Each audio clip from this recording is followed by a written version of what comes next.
اسی ضمن میں عرض کر رہا تھا کہ وہ بات کہ بعض احباب کو یہ نقطہ بھی سمجھ نہیں آتا کہ اہل بیت اطہار کو، سیدنا علی شیر خدا کو، امام حسن کو، امام حسین کو، ان سب کو علیہ السلام یا علیہم السلام کیوں کہا جائے۔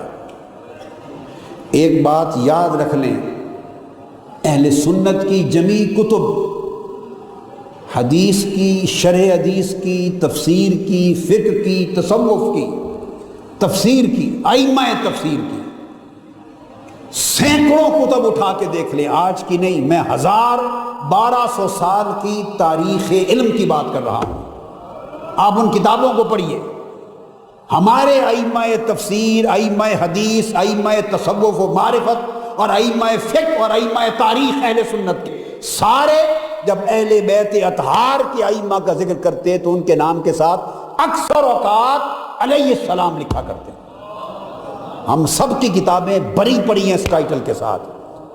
تو گویا جو شخص اہل السنت والجماعت ہونے کا کلیم کرتا، دعویٰ کرتا ہے یا خیال رکھتا ہے، اسے تو اہل بیت اطہار اور ائمہ اہل بیت کے نام کے ساتھ علیہ السلام کے لقب پر اعتراض ہونا نہیں چاہیے کہ 1200 سال کی تاریخ علم، ہزارہ کتب ہماری علیہ السلام کے لفظ کے ساتھ بری پڑی ہیں۔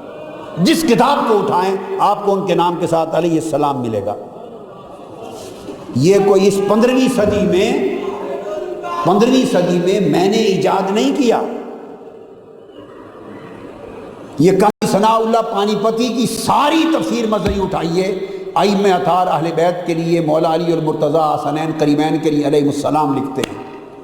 آپ شاہ ولی اللہ محدث دہلوی کو اٹھائیے، علیہ السلام لکھتے ہیں۔ آپ حضرت مجدد الفسانی کو اٹھائیے، علیہ السلام لکھتے ہیں۔ آپ امام جلال الدین سیوطی کو پڑھیں، علیہ السلام لکھیں گے۔ آپ امام قرطبی کو پڑھیں، آپ امام رازی کو پڑھیں، امام خازن کو پڑھیں، امام بغوی کو پڑھیں، امام فخر الدین رازی تک اوپر چلے جائیں، امام طبری تک چلے جائیں، ائمہ حدیث کو پڑھیں، آپ امام کشیری کو پڑھیں، امام سلمی کو پڑھیں، آپ جتنے ائمہ کو پڑھیں اہل سنت میں جو اتھارٹیز ہیں، وہ ائمہ اطہار اہل بیت کے لیے یہ ٹائٹل علیہ السلام کا تواتر کے ساتھ لکھتے چلے آئے ہیں۔ اس پر کبھی اہل علم کا اختلاف نہ تھا۔ یہ 1500 سال کے بعد اب اس دور میں جا کے اختلاف شروع ہوا، اور یہ اختلاف خارجیت کا اثر ہے۔ اب یہاں دو باتیں اور عرض کر دوں۔ ان کو علیہ السلام کہنے پر اعتراض ایک مسلمان کو کیسے ہو سکتا ہے؟ ایک مسلمان کو کیسے ہو سکتا ہے کہ وہ مسلمان ہر دوسرے شخص کو، نیک ہو یا بد، مومن ہو یا فاسق، متقی پرہیزگار ہو یا گناہگار، مسلمان جب دوسرے شخص سے ملتا ہے تو وہ اس کو کہتا ہے السلام علیکم، تم پر سلام ہو۔ وہ جواب میں کہتا ہے علیکم السلام، تم پر سلام ہو۔ ارے تم پر سلام ہو تب بھی جائز ہے، ہم پر، مجھ پر سلام ہو تو آپ کے ہاں تب بھی جائز ہے، اور حضرت علی اور حسنین پر سلام ہو تو ناجائز ہو گیا۔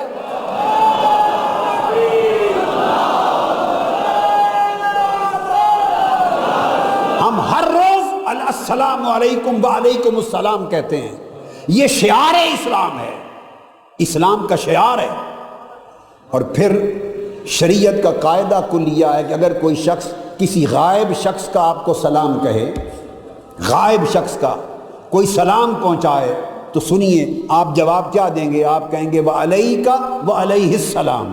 اب وہ سیدھا علیہ السلام بھی آ گیا۔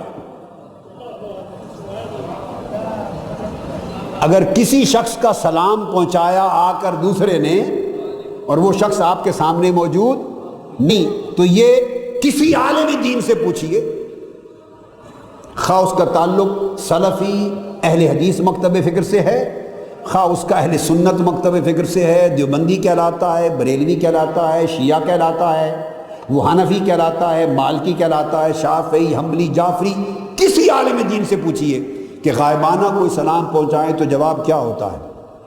وہ آپ کو بتائے گا متفقہ جواب ہے علیکہ وعلیہ السلام۔ علیکہ کا مطلب ہوا ہے کہ تم پر بھی سلام ہو، یہاں تک بات ختم ہو گئی۔ اگلا لفظ بتائیے کیا ہے؟ وعلیہ السلام۔ وہ جس نے کراچی سے سلام بھیجا وہ تو علیہ السلام بن گیا، وہ جس نے ملتان سے سلام بھیجا وہ تو علیہ السلام ہو گیا، ہر شخص اس کو علیہ السلام کہہ لے۔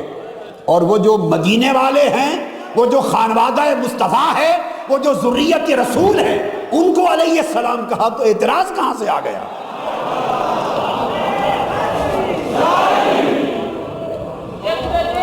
آگے سنیے، پھر ہر شخص نماز پڑھتا ہے، ہر شخص نماز پڑھتا ہے اور تشہد نہیں ہوتا اس وقت تک جب تک آپ حضور پر سلام نہ بھیج لیں۔ اب وہ کہتے ہیں بعض احباب کی سمجھ میں جو مغالطہ ہے، وہ کہتے ہیں حضور علیہ السلام کو تو علیہ السلام کہہ سکتے ہیں، انبیاء کو کہیں، مگر آئیے نماز سے پوچھیں کہ کس کس کو کہہ سکتے ہیں؟ اور ذرا نماز سے پوچھتے ہیں، یہ تو پانچوں وقت پڑھی جانے والی نماز ہے، اس کا تو کوئی انکار نہیں کر سکتا۔ ہم کہتے ہیں تشہد میں السلام علیک ایھا النبی ورحمۃ اللہ وبرکاتہ، سلام ہو آپ پر یا نبی صلی اللہ علیہ وسلم، اور اللہ کی رحمتیں اور برکتیں ہوں۔ جب یہ کہہ چکے تو آقا علیہ السلام نے تلقین فرمائی جب مجھ پر سلام بھیج چکو تو اس کے بعد کہو کیا؟ والسلام علینا وعلی عباد اللہ الصالحین، اب ہم پر بھی سلام ہو اور حضور کی امت کے سب اولیاء و صالحین پر سلام ہو۔ ارے ہر نمازی نماز میں اپنے آپ کو تو علیہ السلام بنا رہا ہے، ہر نمازی علیہ السلام بن گیا، نماز میں ہر نمازی علیہ السلام ہو گیا۔ سلام علینا، ہم پر سلام ہو، اپنے اوپر سلام کرنا ہر نمازی کے لیے جائز ہو گیا۔ اور کچھ وہ بھی تھے جن پر نمازیں فخر کرتی تھی، انہیں علیہ السلام کہا تو کس چیز کا اعتراض بنا اور کہاں سے بنا؟ میں تو اس اعتراض کی اصل آج تک سمجھ نہیں سکا کہ اس کی جڑ کیا ہے،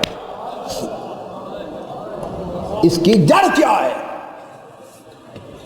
حتیٰ کہ دوستو اگر کافر لوگوں سے آپ کی ملاقات ہو، غیر مسلموں سے، کیا اجتماع میں غیر مسلم بیٹھے ہوں اور مسلمان بھی ہوں تو انہیں بھی جب جائیں تو پھر بھی سلام کہنا واجب ہے، مگر کلمات ہوگے السلام علی من اتبع الہدی، آپ میں سے جس نے ہدایت کی پیروی کی اس پر سلام ہو، تو ہر ہدایت کے پیروی کرنے والے کو بھی علیہ السلام بنا دیا۔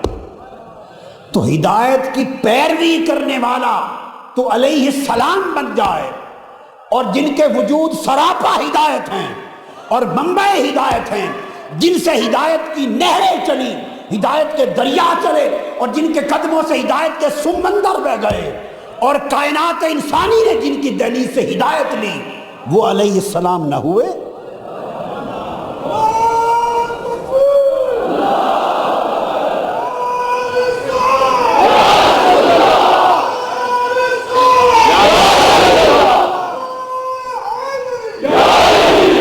تعجب ہے کہ متبع ہدایت، ہدایت کی پیروی کرنے والا، وہ تو علیہ السلام بن جائے، السلام علی من اتبع الہدی، اور وہ جو خود ہادی و مہدی تھے اور ہادی و مہدی ہوئے وہ علیہ السلام نہ ہو۔